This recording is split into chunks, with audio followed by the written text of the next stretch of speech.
Sino ba ang mag-aakala na mayroon na namang bagong modus ang mga scammer dito sa Pilipinas na talagang mapanganib at ang mga senior citizen ang pangunahing target?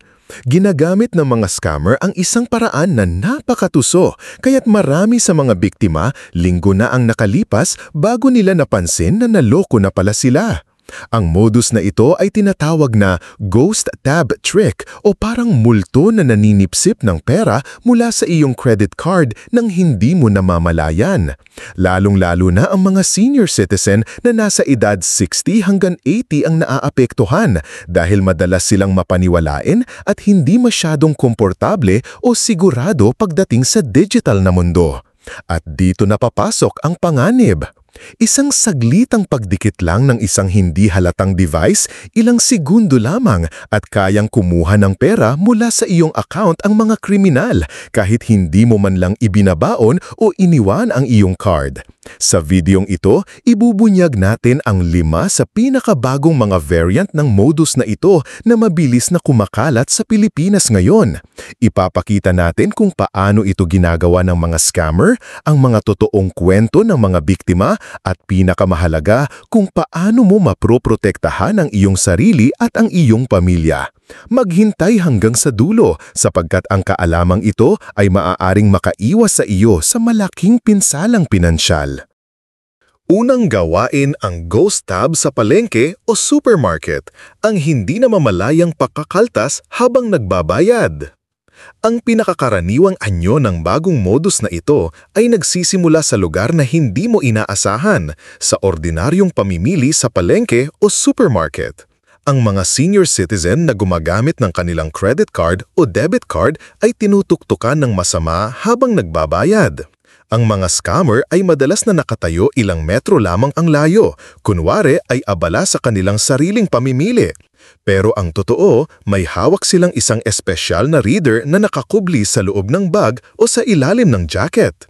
Ang masama nito, ang mga device na ito ay kayang humuli ng signal ng iyong card sa sandaling idikit mo ito sa terminal o reader ng cashier. Magti-trigger ang tinatawag na ghost tab o isang hindi namamalayang dobleng pagkakadikit.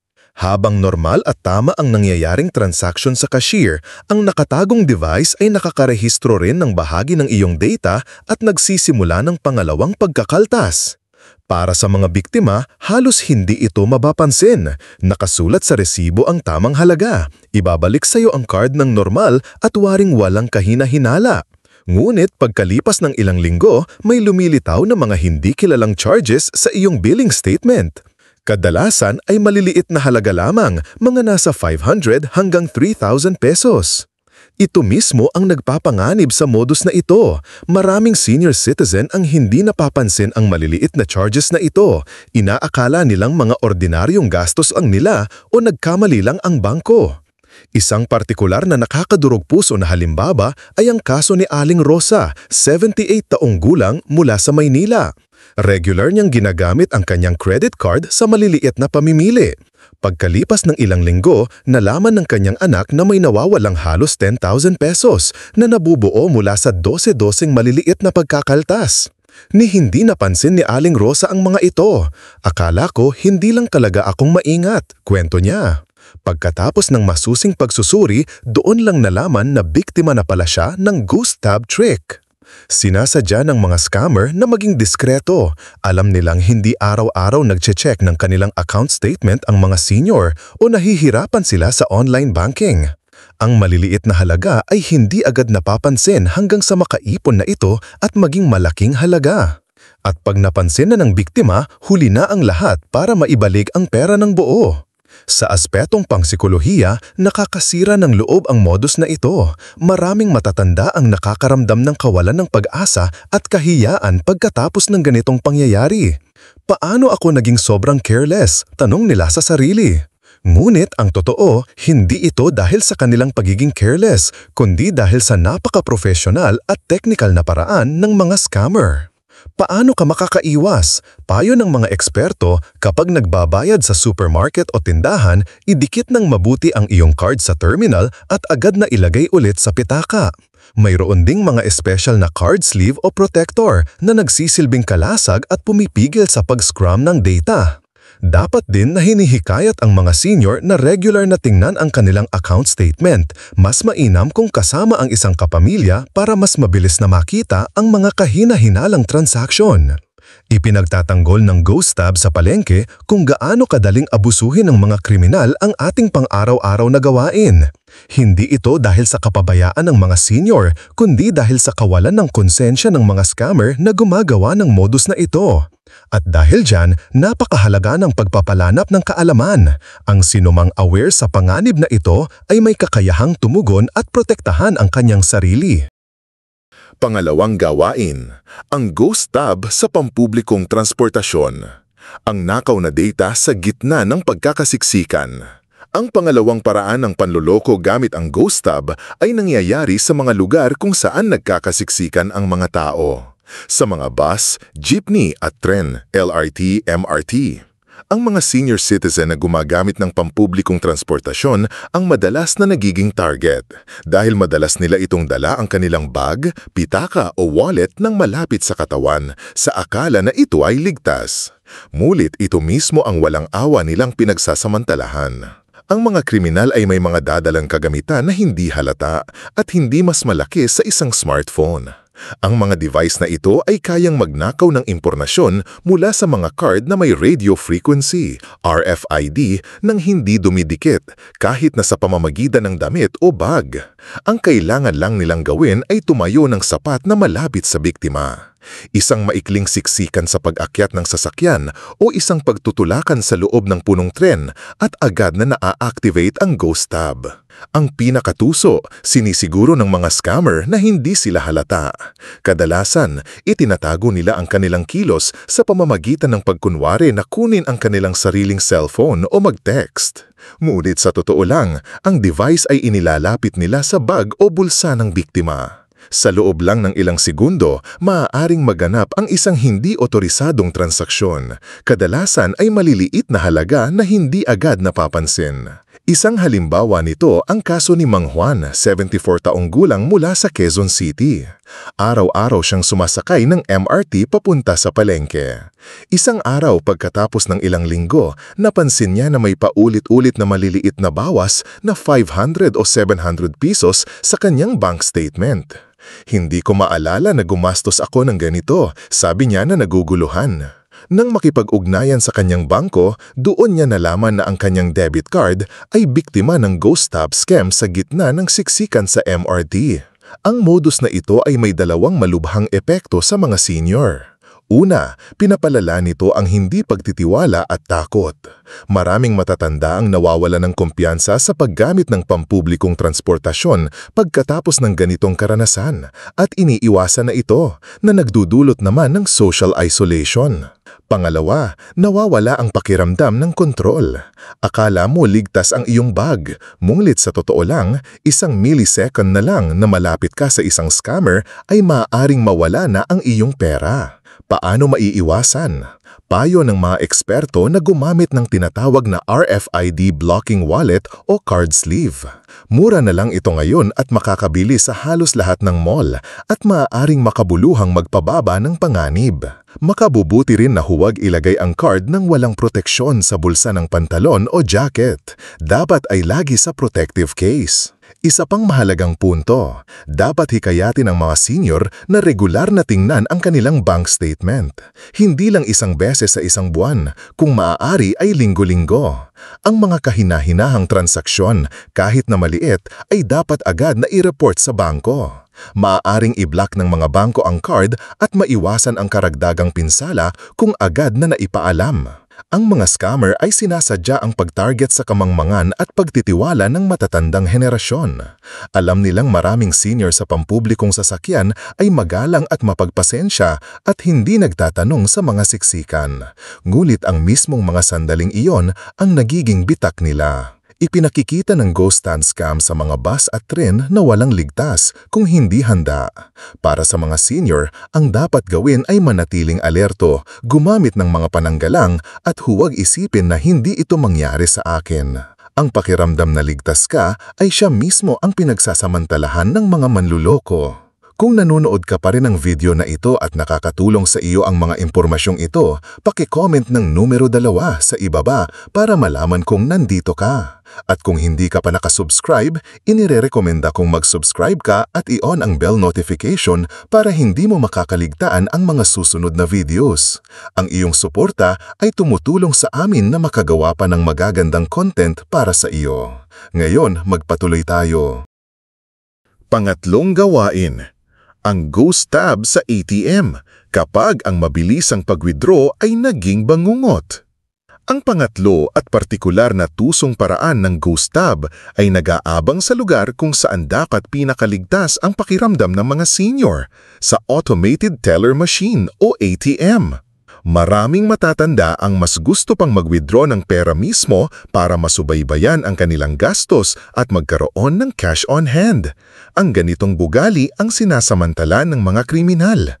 Ang mga scammer ay kadalasang nakapwesto malapit sa mga ATM, sa mga mall o sa labas ng mga bangko. Gamit ang mga hidden reader na mukhang tablet o maliit na notebook, kayang hulihin ang signal ng card sa sandaling malapit ito sa machine. Mas delikado kapag nagkabit sila ng nilagyan ng skimmer device mismo sa ATM.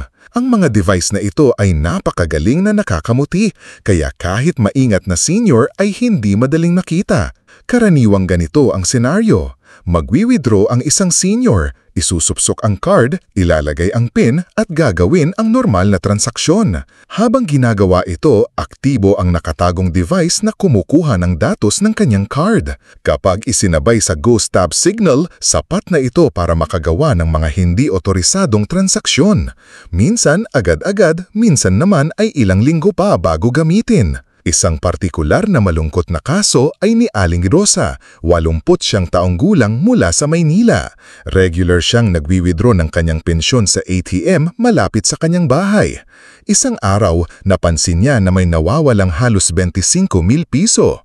Noong una, akala niya nagkamali lang siya ng bilang o nagastos niya. Mulit kinumpirma ng bangko na may maraming maliliit na transaksyon na hindi niya inaprubahan. Pakiramdam ko ay ninakawan ako at wala akong magawa, kahit na tama naman ang ginawa ko, kwento niya na naninginig ang boses. Sa psikolohikal, nakakabagabag ang modus na ito. Ang ATM para sa maraming senior ay simbolo ng seguridad at kontrol. Kapag ang lugar na ito ay hindi na naging ligtas, nawawala ang tiwala. May ilang matatanda na ayaw nang mag-withdraw at hinihingi na lang ang tulong ng kamag-anak na siyang pumipigil sa kanilang independensya. Paano maiiwasan? Payo ng mga security expert na gumamit ng mga ATM na nasa maliwanag at may CCTV na lugar. Pinakamabuti kung nasa loob mismo ng bangko at hindi sa mga madilim o liblib na lugar. Bago gamitin, dapat suriin kung may kakaiba sa card reader o sa keypad. Kahit maliliit na puwang, mga maluwag na parte o mga nakakabit na hindi karaniwan ay maaaring palatandaan ng peking device. Bukod dito, ang mga bangko ay nagtutulak na sa two-factor authentication. Kahit na mukhang komplikado ito para sa mga senior, ito ay karagdagang hadlang laban sa mga scammer. Malaki ang maitutulong ng mga kamag-anak sa pagpapaliwanag kung paano gumagana ang mga pananggalang ito, nang hindi nabibigyan ng pakiramdam ang senior na nahihirapan sila. Isang panganay na mahalagang paraan ay ang pagiging alerto. Ang mga senior ay hindi dapat humingi o pumayag ng tulungan ng mga ekstranyo sa pagwi-withdraw, kahit pa mukhang mabait ang mga ito. Maraming scammer ang nagpapanggap bilang matulungin kapwa. Ang totoo, gusto lang nilang lumapit ng sapat para ma-activate ang Ghost Tab. Ipinapakita ng Ghost Tab scam sa mga ATM kung gaano kasywal ang mga scammer. Inaatake nila ang mga tao sa mismong lugar kung saan pinangangalagaan nila ang kanilang pinaghirapang pera. Winawasak nito hindi lang ang tiwala sa teknolohiya, kundi pati ang pakihamdam ng seguridad sa araw-araw na buhay. Pang-apat na gawain, ang Ghost Tab sa cafe o restaurant. Kapag ang pagre-relax ay naging bitag. Isa pang lalong lumalagong versyon ng panloloko gamit ang Ghost Tab ay nangyayari sa mga lugar na dapat ay para sa kaginhawaan, mga cafe, restaurant o bakery. Lalo na sa mga senior citizen, masarap mag-relax at uminom ng kafe pagkatapos maglakad-lakad o kumain kasama ang mga kaibigan. Ngunit sa mismong mga sandali ng pagpapahinga na ito, nananakit ang mga scammers. Ang modus operandi ay simple ngunit napakatuso. Habang inilalapag ng senior ang kanyang debit o credit card sa card reader para magbayad, may isang taong malapit sa kanya. Mukha siyang isa ring customer o isang staff. Pero ang totoo, may dala-dala ang taong ito ng sarili niyang card reader na nakatago sa bulsa ng jacket, sa isang pouch o kahit sa ilalim ng isang tray. Habang nagaganap ng maayos ang lehitimong transaksyon, sa parehong sandali ay may isa pang signal na na-trigger, isang ghost tab. Ang resulta ay isang hindi nakikitang debit na hindi makikita sa resibo o kahit sa card reader mismo. Alam ng mga scammer na sa ganitong mga sitwasyon, relax at hindi masyadong alerto ang mga senior. Marami ang ayaw maging pabigat o magmadali sa pagbabayad at tiwala lang sa proseso. Ito ang sinasamantala ng mga manluloko. Isang halimbawa ay ang kwento ni Mang Frederick, 82 anyos mula sa Stuttgart. Regular siyang nagkikita sa mga dating kasama sa trabaho para mag-almusal. Isang araw, makalipas ang ilang linggo, napansin niya na may mga maliliit na bawas sa kanyang account na umabot na sa mahigit 18,000 pesos. Conversion, circa 300 euros to PHP. Nang imbestigahan ng kanyang apo, lumabas na malamang nangyari ang panloloko sa isang kafe habang nagbabayad siya, kung saan nakaupo malapit sa kanya ang scammer na may dalang pangalawang card reader. Wala akong napansin, isang ordinaryong umaga lang iyon, sabi ni Mang Frederick na gulat na gulat. Maluba ang epekto nito sa kalooban. Maraming senior ang nawawala ng tiwala sa kanilang mga nakagawiang gawain. Ang pag-inom ng kafe na dating nagdudulot ng kasiyahan at samahan ay biglang naiugnay na sa takot. May ilan na ayaw nang gumamit ng card sa mga restaurant at nakakaramdam ng limitasyon. Pero may mga paraan para protektahan ang sarili. Payo ng mga eksperto, huwag patagalin ang paglalapag ng card sa reader. Ilapag lang at agad na ilagay ulit sa pitaka. Mainam din na huwag iwang nakabukas ang pitaka sa lemesa habang nakaupo sa mga kafe o restaurant. Pinagmamasdan ng mga scammer ang mga ganitong pagkakataon para lumapit ng hindi halata. Isa pang tip, magsanay ang mga senior na humingi ng resibo at suriin itong mabuti. Kahit mukhang lumana, ang pagtingin sa resibo ay makakatulong para malaman agad kung may irregularidad. Mahalaga rin ang papel ng pamilya at mga kaibigan. Kapag ang mga anak o apo ay kasama sa pagkain, maaari silang maging alerto at bantayan ng paligid nang hindi inaalerto ang independensya ng mga senior. Ipinapakita ng ghost tab sa cafe o restaurant na posible ang panloloko saan man, lalo na kung relax at distracted ang mga tao. Ang mismong mga sandaling feeling safe ka, iyon ang paboritong sandali ng mga scammer. Para sa mga senior, ang ibig sabihin nito ay maging alerto nang hindi nabubuhay sa takot. Dahil sa kaalaman at mga simpleng pag-iingat, mapababa ng malaki ang panganib. Kung nanonood ka pa rin ng video na ito at nakakatulong sa iyo ang mga impormasyong ito, paki-comment ng numero 4 sa ibaba para malaman kung nandito ka. At kung hindi ka pa nakasubscribe, inirarekomenda kong mag-subscribe ka at i-on ang bell notification para hindi mo makaligtaan ang mga susunod na videos. Ang iyong suporta ay tumutulong sa amin na makagawa pa ng magagagandang content para sa iyo. Ngayon, magpatuloy tayo. Panglimang gawain, ang ghost tab sa pamimili sa mall, kapag ang pagiging malapit ay naging panganib. Ang ikalimang bersyon ng bagong modus na ito ay partikular na mapanganib dahil nangyayari ito sa gitna ng pang-araw-araw na gawain, sa mall. Mahilig mamili dito ang mga senior citizen dahil nasa iisang lugar lang ang lahat, pagkain, gamit, gamot at pwede ring magkape. Ngunit ang dami ng tao at patuloy na pagpasok at paglabas ay ginagawang perpektong panganinan ng mga scammer ang mga lugar na ito. Sinasamantala ng mga scammer ang pagkakaipitan sa escalator, sa mga pasilyo o habang nakapila sa cashier. Gamit ang isang card reader na madalas nakatago sa isang shopping bag o backpack, lumalapit sila sa kanilang mga biktima sa loob ng ilang sentimetro lang. Isang saglit na sandali ay sapat na para ma-scan ng hindi namamalayan ang credit o debit card ng isang senior. Mapanganib dahil madalas nangyayari ito habang nakatago ang card sa pitaka o bulsa. Isang hindi nakikitang ghost tab ang sapat para magawa ang maliliit na bawas. Isang kaso na kumalat sa buong bansa ay kay Aling Marian, 81 anyos mula sa Leipzig. Regular siyang bumibisita sa isang malaking mall malapit sa kanya. Makalipas ang ilang linggo, napansin niya sa kanyang bank statement ang ilang bawas na tig-obdatsman ang 5,000 piso. Noong una, akala niya ito ay kanyang mga gastos hanggang sa tinulungan siya ng kanyang apo na i-review ang lahat ng kanyang mga binili. Mabilis na nalaman niya hindi galing sa kanya ang mga iyon. Ang hinala ay napunta sa isang pangyayari sa mall nang masiksik siya sa escalator at may isang lalaking nasa likuran niya na itinulak ang kanyang bag palapit. Akala ko nagmamadali lang siya, pero alam ko na ngayon siya ang magnanakaw, sabi ni Aling Marian. Malaki ang epektong pangpsikolohika. Ang mga mall na para sa maraming senior ay simbolo ng kalayaan at kakayahan ay biglang nagiging lugar ng kawalan ng katiyakan. May ilang matatanda na umiiwas na sa mga malalaking tindahan at lalong nagiging isolated na nagpapapalala sa pakiramdam ng kalungkutan o pagdepende sa iba. Ngunit may mga paraan para protektahan ang sarili. Una, ilagay ang mga cards sa mga espesyal na RFID-protected na card holder o pitaka. Pinipigil nito ang signal at ginagawang imposible ang pag-scan. Pangalawa, panatilihing nakasara at malapit sa katawan ang bag o pitaka, idealme sa harap at hindi sa likod. Pangatlo, iwasang hawak-hawakan ang card sa mga lugar na masikip. Isa pang importanteng tip, regular na tingnan ang bank account, hindi lang sa katapusan ng buwan kundi linggo-linggo. Maraming bangko ngayon ang nag-o-offer ng notification sa SMS o email na nagre-report agad sa bawat transaction. Para sa mga senior na hindi techie, maaaring tulungan sila ng mga kapamilya na iset up ang mga serbisyong ito. Umaasa ang mga scammer sa kamangmangan at kinaugalian.